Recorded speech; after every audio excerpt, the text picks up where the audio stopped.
대학교 김민성입니다. 네, 저희가 지금 분석한 거는요, 가정용 힙펌프 온수기 보급 효과 분석입니다. 사실 에너지공단에서 힙펌프 보급이 잘 안 되고 있는 걸 어떻게 분석을 해달라는 용역이 처음에 이제 힙펌프 얼라이언스 쪽에 와서 불과 딱 한 보름 정도 분석한 결과이기 때문에 아직은 미흡한 게 많습니다. 하지만 뭐 힙펌프를 쭉 연구한 경험을 볼 때는 뭐 이 정도면 일단 초안으로서는 어떻게 적절하지 않나라는 생각이 들어서 이렇게 큰 자리에서 한번 발표를 해보려고 하고 있습니다. 예, 일단 먼저 요 뭐 목차는 생략을 하고요. 제일 먼저 제가 말씀드리는 건 우리나라 힙펌프 시장 구조입니다. 힙펌프 시장은 일단 기본적으로 우리가 수요 부분이기 때문에 가정, 상업, 산업 세 가지가 있는데요. 지금 현재 보급되고 있는 건 다 상업용입니다. 상업용 뭐 아파트야 공기여름, 공기냉방이니까 공기난방, 공기냉방이니까 너무 적합하고 전기만 쓰게 되면 또 관리도 특별히 필요하지 않으니까 기계실이나 이런 데 인력도 많이 줄게 되고요. 뭐 여러 가지 이유 때문에 우리는 가정용 힙펌프라고 하는 거는 굉장히 상업용 힙펌프라고 하는 건 굉장히 일반적으로 많이 쓰이게 되고 있죠. 그런데 이제 산업용이라고 하는 거는 우리나라 공장이 많으니까 여기 어떻게 열 에너지를 좀 바꿔보자 해서 지금 막 이제 보급을 해보려고 뭔가 트라이를 좀 하고 있으니까 제가 세모를 쳐놨고요. 가정용이라고 하는 거는 뭐 예전에 우리가 지열 보급 사업이라든가 주택 20년 전 얘기입니다만 그때 보급 좀 했을 때 그때 좀 있었고 뭐 지금 현재는 거의 전무한 상황이죠. 그러니까 사실은 냉방과 난방에 따라서 시장 구조가 다릅니다. 냉방은 가정용 상업용이고 난방은 산업용 상업용이라는 이런 어떤 시장이 딱 양분되어 있기 때문에 사실 뭐 규모도 좀 정체되어 있고 시장 변동성도 사실 냉방 시장이 아래쪽에 여기 파란 이런 막대 그래프가 냉방 시장인데 냉방이 거의 주도하고 힙펌프는 별로 이렇게 뚜렷한 증가세를 보여주지 못하고 있습니다. 아까 앞에서 좋은 말씀을 해주셨기 때문에 에너지 가격이 굉장히 너무 저렴하죠. 이게 사실 문제가 뭐냐면 에너지 가격이 싸면 절약을 해봤자 몇 푼 남지 않죠. 그러니까 비싼 장비 사봤자 그거 몇 년이나 지나야 회수되느냐 이런 질문을 누구나 다 할 수 있습니다. 따라서 가격이 싸니까 외국에서는 오히려 너네는 힙펌프 쓰기 되게 좋은 환경이네 라고 말하지만 정작 우리나라가 쓰기에는 별로 좋지 않다라는 걸 또 말씀을 드릴 수 있겠습니다. 그리고 설치 비용 같은 것들이 사실 가격이 좀 많이 비싼 편이죠. 우리가 힙펌프 그러면은 사실 뭐 에어컨의 한 50%제 경험적으로 그렇습니다. 뭐가 힙펌프 기능이 들어가 있으면은 100만 원 할 게 한 150만 원 하는 정도. 그 정도지만 제 집에 있는 24평짜리 집에 있는 들어가는 보일러는 70만 원이면은 뭐 최신 보일러 잘 돌아갑니다. 그러니까 사실 그 가격 차이를 에너지 가격으로 뭔가를 보상해야 된다라는 면이 있고요. 비록 우리나라가 이렇게 뭔가 좀 좋은 이런 어떤 지표들을 가지고 있다 그러지만 아까 말씀드렸던 이런 어떤 기본적인 구조적 문제가 되게 큽니다. 특히 이제 가정용 힙펌프를 이렇게 팔려 그러면 이제 우리 주거 문화랑도 잘 맞아야 되는데요. 제일 어려운 문제 중에 하나가 이제 냉방은 공기 냉방이고 난방은 바닥 난방입니다. 그러니까 뭔가가 온수를 생산해서 난방을 해야 되고 그 다음에 냉방은 그냥 지금 현재 쓰고 있는 에어컨이라는 거죠. 또 한 가지는 뭐냐면은 난방기구 그러면 힙펌프 그러면 그게 뭐야 라고 얘기를 합니다. 실제로 우리가 난방 장치라고 하는 거는 그 냉방 에어컨이라고 하는 거는 신축 아파트에서나 뭐 옵션으로 들어가 있지 냉방이라고 하는 거 난방기구는 거의 법적으로 필수적으로 무조건 들어가야 되는 거거든요. 그러니까 인식 자체가 난방은 무조건 해야 되는 건데 그냥 당연히 보일러는 들어가야 되고 그 다음에 냉방 같은 경우는 좀 시원한 쪽에서는 설치 안 하고 뭐 부산 여기 많이 더운 것 같은데 그죠? 예, 여기는 꼭 설치해야 되는 이렇게 생각하는 좀 차이점이 있다라는 것이 있습니다. 그래서 지금 뭐 보급을 한다 그랬으면은 보급을 어떻게 해야 되느냐? 아까 문화를 먼저 얘기를 했지만 주거 문화에 대해서 사실 더 중요한 건 뭐냐면은 지금 이 보급이 제일 안 되는 이유들을 제가 한번 이렇게 정리를 해봤습니다. 그러니까 일단 누진제가 있습니다. 누진제라고 하는 거는 뭐 알다시피 최근에 많이 완화가 됐습니다. 에어컨을 한참 틀어놔도 뭐 요금이 그렇게 많이 안 나오더라고요. 옛날보다. 그래도 어쨌든 누진제가 첫 번째 벽이고요. 두 번째가 뭐냐면은 가격입니다. 이제 시스템이 좀 비싼 거가 있고요. 마지막으로는 이제 추결조라고 하는 걸 설치를 해야 됩니다. 왜냐하면 힙펌프 자체를 우리처럼 뭐 가스보일러처럼 이렇게 뭐 어떤 순간식 보일러 뭐 이런 형태로 만들기에는 효율도 안 나오고 실제로 보면은 뭐 그 용량도 너무 대용량화가 되어야 되기 때문에 가장 큰 문제가 이걸 어떻게 추결조 문제를 해야 되냐. 그럼에도 불구하고 가정용 힙펌프 보급을 해야 되는데 실제로는 뭐냐면은 이게 기술적 이해도가 이렇게 좀 올라가면 수용성이 좋아질 거다라는 말씀을 드립니다. 이게 무슨 얘기냐 하면은 밑에 예전에는 제가 힙펌프만 지금 한 25년, 한 거의 30년 가까이 돼 가는데요. 힙펌프 연구를 한 이해로 지금만큼 이렇게 정부기관이 힙펌프에 대한 우호적인 분위기가 있었던 적은 없습니다. 불과 한 10년 전만 해도 힙펌프 하면은요, 과장님 바뀌면 가서 설명드려야 됩니다. 어떤 원리로 작동하는지. 근데 지금은 힙펌프에 대해서는 이견이 아무도 없습니다. 그냥 힙펌프 해야지. 그럼 힙펌프 어떻게 할 거냐라는 얘기만 물어봅니다. 즉, 뭐냐 하면은 일단은 그 수용성이 정부에서는 매우 좋아졌다. 이걸 말씀을 드리겠습니다. 두 번째는 뭐냐 하면은 대중들이 문제입니다. 그러니까 대중이 어떤 문제가 있냐면은 우리 집에 힙펌프가 사실은 있어야 힙펌프가 뭔지를 아는데 사실 이 건물에 설치된 게 힙펌프라는 걸 아는 사람도 사실 잘 없습니다. 여기 계신 분들은 잘 압니다. 나가면 모르거든요. 이미 우리가 쓰고 있는 건데도 사실 잘 모릅니다. 이 말은 뭐냐면은 전기차를 한번 얘기를 해보겠습니다. 누군가 써봤어요. 뭐 테슬라가 잘 돌아가고 편하더라. 그랬더니 전기차를 사람들이 막 사기 시작했습니다. 거부가 없고 뭐 전기차와 관련된 정책이 나오는 건 당연한 거지 않습니까?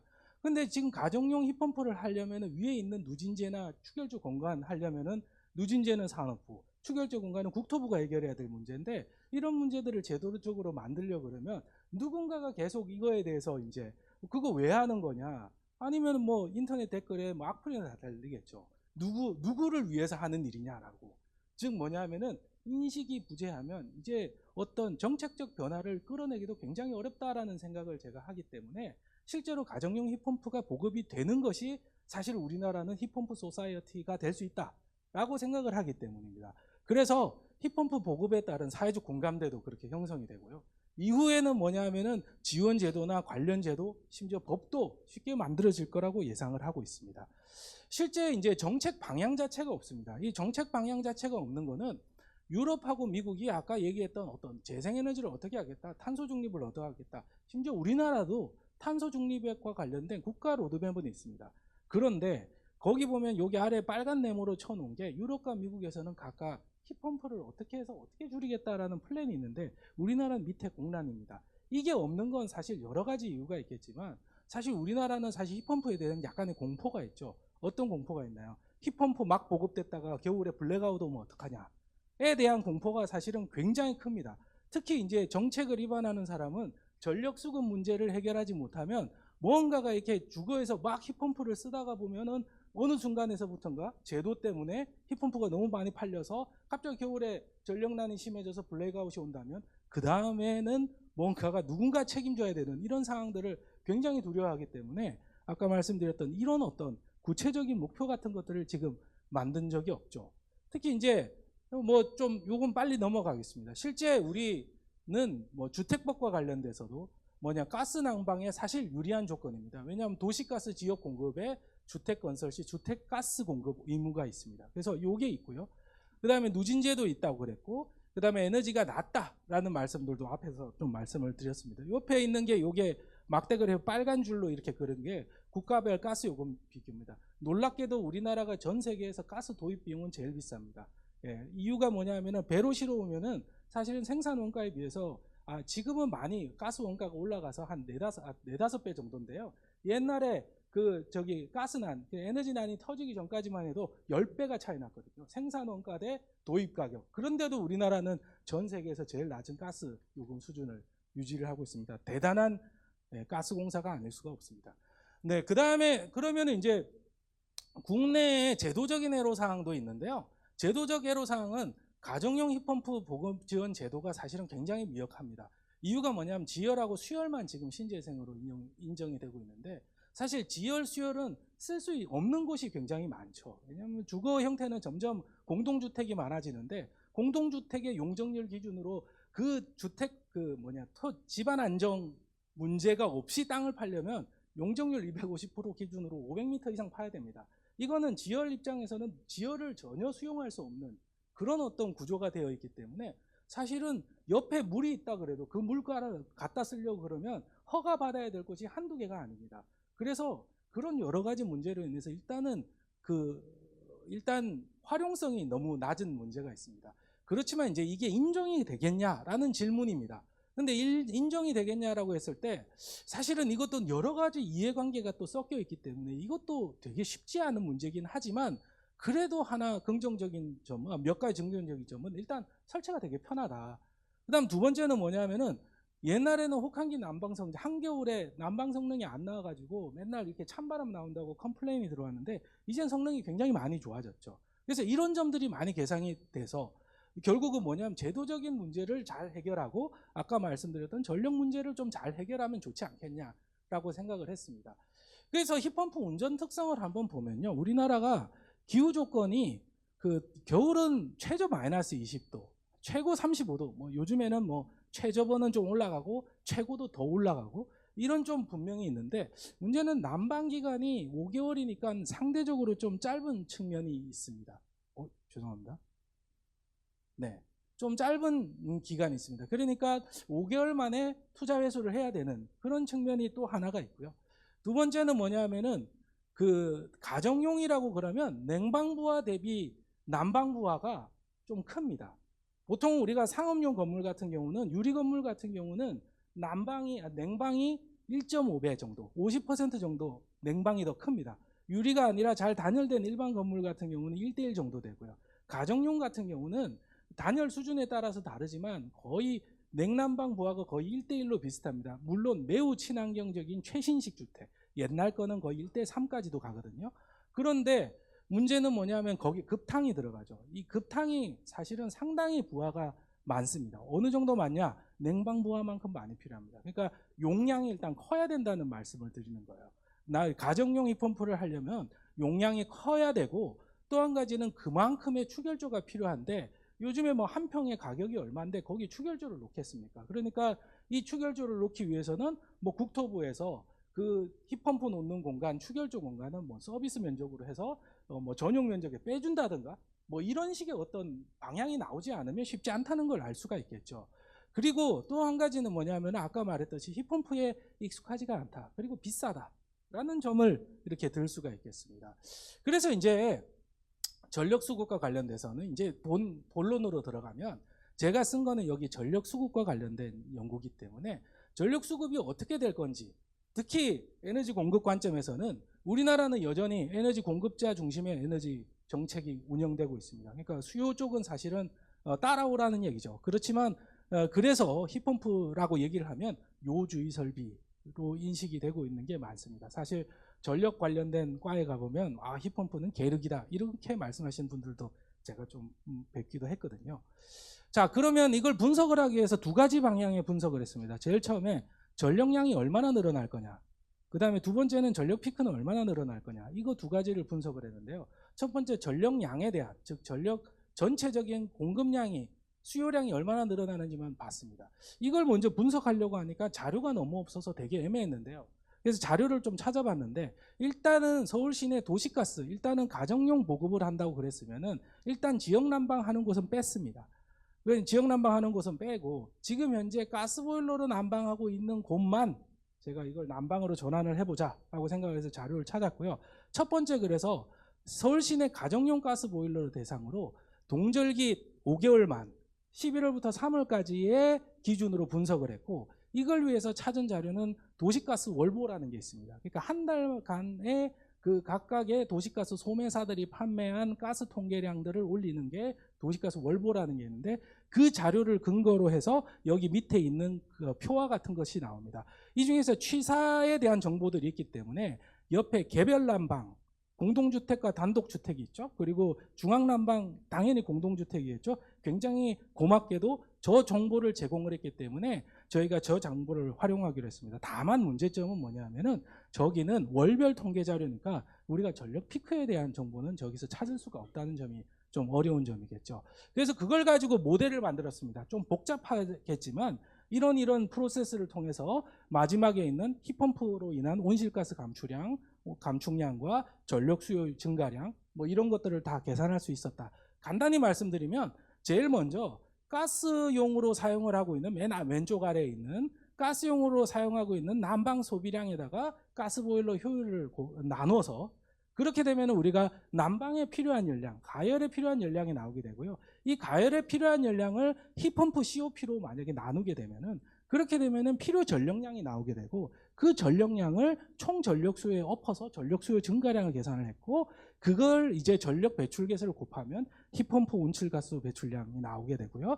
그 다음에 아래쪽에서는 그 가정용 난방 도시가스 소비량의 도시가스 온실 배출계수를 이렇게 곱해주게 되면은 보일러 쪽이 나오게 되죠. 이렇게 해서 계산을 하게 된 겁니다. 그렇게 됐을 때 제일 먼저 확인을 해야 될 거는 힙펌프의 COP, 그러니까 온수기용 힙펌프가 COP가 어떻게 되겠냐 그건데 여기 보면은 그 최준영 회장님이 계시는 그 KTL이라고 하는 우리나라의 그 어떤 힙펌프 성능 인증을 해주는 곳에서 자료를 좀 받았습니다. 여기 보면은 지금 뭐 출수 온도가 50이니까 사실은 이제 추결조에 들어가는 온도가 50도인 거죠. 그래서 이 정도 온도로 만약에 공급이 되게 됐을 때는 어느 정도 될 거냐라는 겁니다. 사실 50도가 그렇게 높은 온도는 아닙니다. 추결 기준으로는요. 왜냐하면은 난방을 하고 빨리 난방을 하려면 열교환계가 커져야 되고 뭐 등등등의 문제가 있지만 어쨌든 그거는 추후에 따라올 문제고 어쨌든 요 값을 기준으로 해서 힙펌프의 출수 온도를 설정을 하고 부하율은 100%로 가정했습니다. 왜냐하면 부분 부하까지 가정하는 모델을 넣기에는 제가 한 달여라는 시간은 너무 짧았기 때문에 일단은 요렇게 했고요. 그 다음에 동절기 외기 온도도 평균 온도로 잡았습니다. COP 가지고 뭐 이렇게 부하를 나누려고 했지만 어쨌든 평균 온도를 가지고 요걸 가지고 이제 COP를 산출을 하기 위해서 각 달별로 COP를 산출해서 아까 가스량에다가 이제 나누려고 합니다. 그럼 가스보일러 효율은 어떻게 계산을 했느냐? 처음에 이렇게 난방용과 급탕용으로 취사용으로 나눠진 거를 난방만 따로 발췌해서 저렇게 기가줄로 환산을 했고요. 이 값을 그러면 이제 가스 보일러 효율은 얼마냐? 그랬더니 지금 현재 제일 높은 게 94%인데 사실 저 94%라고 하는 거는 우리가 전부하 운전, 그러니까 100% 부하 운전일 때는 91%, 그 다음에 부분 부하 운전은 97%의 평균값을 쓰게 되어 있습니다. 따라서 이후에는 제가 그걸 해서 아까 그 부분 부하 100%라고 가정을 했으니까 이것도 보면은 가정용 보일러 효율은 91%, 그 다음에 중앙난방 보일러 효율도 똑같이 이렇게 고시가 된 값이 있습니다. 그래서 84%를 넣어가지고 이렇게 그 가정용 중앙난방은 어디? 아까 공동주택, 그 다음에 개별 난방은 그 어디냐? 이 컨덴싱 보일러 이렇게 해가지고 산정을 했습니다. 이렇게 계산을 해서 계산을 쭉 해봤더니 결국은 부하가 어느 정도 늘어나느냐? 월 평균 이게 전국을 할 수는 없었고요. 제가 얻었던 자료는 서울시 자료만 이 자료를 했습니다. 그러니까 사실은 여기서 얼마가 올라갔냐 그러면 많이 추울 때는 29%까지 올라갔고요. 1월에는. 그 다음에 여기 11월이나 이럴 때는 16% 올라갔습니다. 그러니까 사실 이게 부하가 굉장히 많이 올라가는 거 아니냐라고 생각할 수 있지만 이게 서울시입니다. 서울시는 가정용 난방이 엄청나게 많은 비중을 차지하겠죠. 전체 전력 수급 중에서. 그러니까 산업 부문은 거의 빠지고 한 거기 때문에 참고해 주셨으면 좋겠고요. 실제로 그러면 온실가스를 이걸로 인해서 절감해서는 얼마나 줄었냐 그랬더니 이제 16.6% 정도 온실가스가 줄더라. 그리고 전체 온실 서울시 기준으로는 7.3% 정도 감소하더라. 이런 어떤 계산까지 나왔습니다. 자, 일단 그래서 이거는 사실은 그렇게 궁금하지 않으시겠죠. 지금 위에서는요. 당연히 이제 피크가 궁금하니까 피크 쪽을 하려고 그러면 당연히 이제 시간당 정보가 필요합니다. 시간당 열이 얼마나 쓰고 있는지를 알아야 되는데 아까처럼 이제 그러면은 시간당 값을 알아내기 위해서 자료를 한참 찾아보니까 여기 보니까 한국지역난방공사의 시간별 지역난방 열수요라고 하는 게 그 국가정보자료 공개 포탈이라는 데서 제가 찾을 수가 있었고요. 그 자료를 기준으로 들어가 보면 각 시간별로 얼마만큼 열수요가 있었는지 지사별로 나와 있는 정보가 있습니다. 그 정보를 가지고 역산을 해가지고 이제 열수요를 월간을 합산을 했고요. 그 다음에 그걸 가지고 이제 프로레이트를 합니다. 비례율을 찾아내는 겁니다. 진짜 전국을 대상으로. 대신에 이거는 피크를 또 잡아야 되는 거기 때문에 문제가 뭐냐 하면은 전국을 대상으로 해야 되거든요. 전국을 대상으로. 왜냐하면은 피크를 확인할 수 있는 것은 사실 전력거래소에 나오는 전력통계 정보 시스템밖에 없습니다. 그리고 각 도시별로 피크가 나와 있지도 않습니다. 그러니까 당연히 제가 알아본 거는 그런 방식으로 찾아본 거고요. 그래서 한번 요걸 말씀드려 보면은 요 그래프가 뭐냐면은 2021년 9월부터 2022년 6월 사이에 그 전력거래소에서 일별 최대 전력 부하 그래프입니다. 피크가 언제 발생했느냐는 그 그래프인데 여기 있는 12월 27일에 지금 피크가 발생했다. 그때 공급 예비율은 14%다. 냉방이니까 겨울이니까 당연히 여름보다는 예비율은 좀 여유가 있는 상황이고요. 자, 이걸 가지고 그러면 최대 전력 부하 1의 어떤 부하 패턴은 그날은 어떻게 됐느냐. 이게 보니까 최대 전력을 많이 쓸 때는 추울 때는 영하 12.8도까지 내려가고 낮 시간에는 한 영하 5도 정도로 이렇게 유지가 된 정도의 날씨였고요. 그 다음에 피크 부하는 우리가 여기 보면은 아침 저녁으로, 그러니까 맨 왼쪽에 이렇게 쑥 꺼진 부분이 뭐냐면 새벽이거든요. 아, 새벽에 생각보다 전력을 많이 안 쓰는구나를 알 수 있습니다. 새벽에 안 쓰기 때문에 예전에 여러분 기억하시겠지만 그 한전에서 그죠? 심야전기 온수기 그 보급 사업을 했었던 것도 이런 데서 근거한 것입니다. 그래서 이걸 가지고 부하 패턴을 했고요.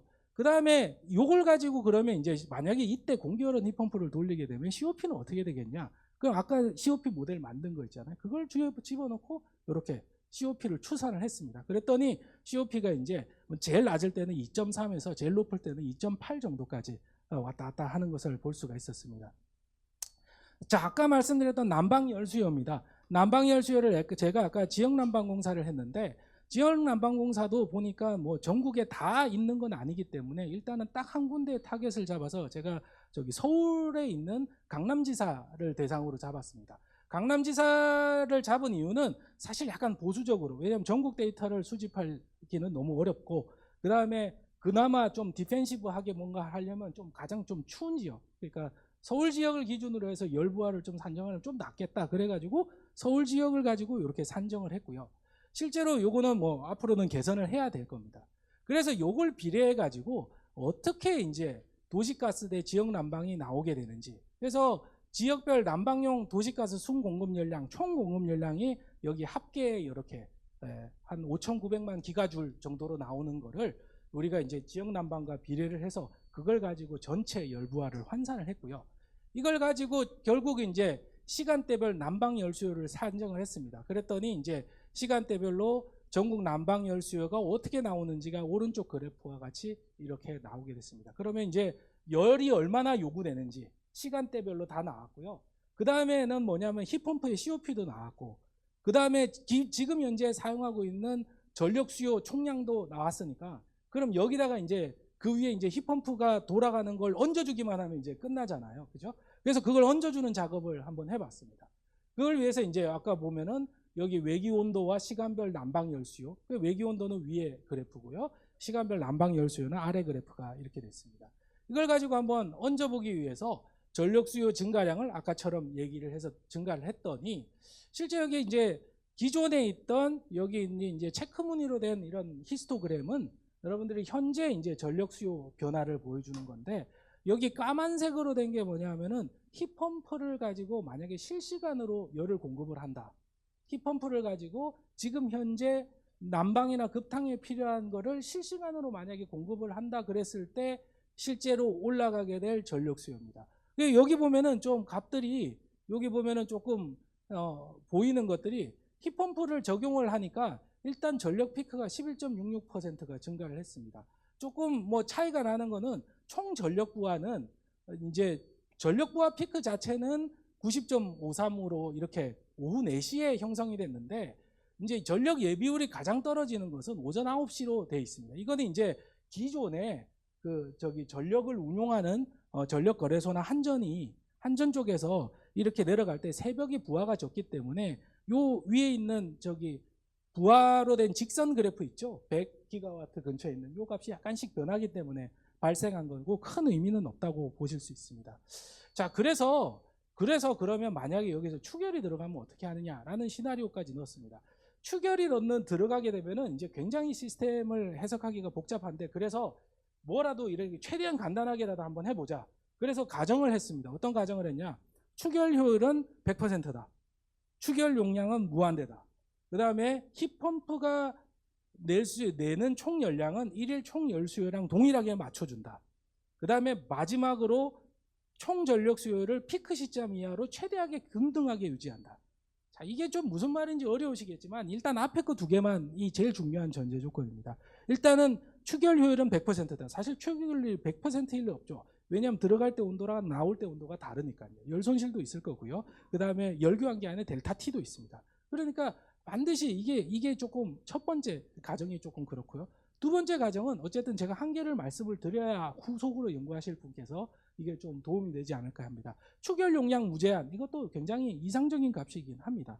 그래서 이 두 가지를 어쨌든 가지고 해봤더니 이게 이제 부하 균등화를 시킨 거거든요. 똑같이 맞춰라. 그렇게 프로그램을 짜서 소프트웨어를 돌리고 났더니 이렇게 딱 부하가 매우 예쁘게, 그러니까 연중, 일중 부하가 그냥 아주 똑같이 플랫하게 국가 부하가 이렇게 나왔습니다. 물론 축열조 사이즈가 유한하고 축열 효율을 고려하게 되면 저게 좀 이렇게 부하 따라서 움직이게 되고 실제로 예비율이 감소하는 건 너무 당연한 얘기죠. 사실은 우리가 전기화를 하겠다, 열에너지를 전기화하겠다고 하는데 발전소 더 안 짓고 하겠다는 게 그게 말이 안 되는 얘기거든요. 그러니까 기본적으로 이렇게 시작을 해놓고 이 후속값을 뭔가 만들어내면 정책을 고려하시는 분들이 좀 생각할 수 있는 게 있지 않을까라는 생각을 했습니다. 기존과 동일한 결과를 얻었습니다.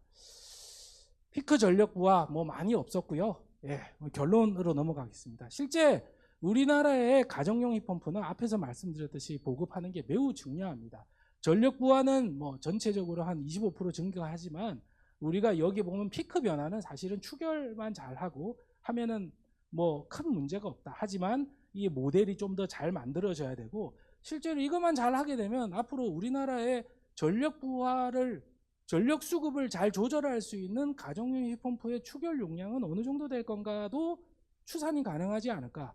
물론 뭐 건축법에서 뭐 하중 기준이라든가 이런 것들도 맞아야 되겠지만 이런 것까지 하고 나면 뭔가 이렇게 보급을 할 수 있는 뭔가가 좀 더 구체적인 모델이 나오지 않을까라고 생각을 하고 발표를 마무리하겠습니다. 감사합니다.